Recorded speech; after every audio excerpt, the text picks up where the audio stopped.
Menteri Pemuda dan Olahraga Republik Indonesia, Zainuddin Amali, bersama Gubernur Aceh Nova Iriansyah dan Gubernur Sumatera Utara Edi Rahmayadi, mendeklarasikan tuan rumah bersama PON 21 2024 Aceh Sumut di Anjong Monmata, Banda Aceh. Deklarasi bersama itu juga dihadiri Ketua Umum Komite Olahraga Nasional Indonesia Pusat Marsiano Norman, Ketua KONI Aceh Muzakir Manaf, Ketua KONI Sumut John Ismadi Lubis, serta sejumlah pihak lainnya.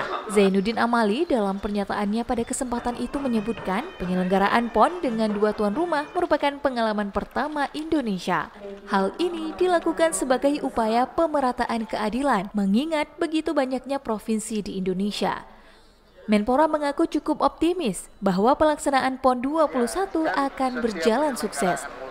Gubernur Aceh Nova Iriansyah dalam laporannya terkait kesiapan Aceh sebagai tuan rumah menyebutkan Aceh telah mempersiapkan berbagai hal untuk menyambut PON 21 yang akan berlangsung pada tahun 2024 nanti. Dalam pelaksanaan PON tahun 2024 mendatang, Aceh akan menjadi tuan rumah bagi 33 cabang olahraga dan Sumut akan menjadi tuan rumah untuk 34 cabang olahraga.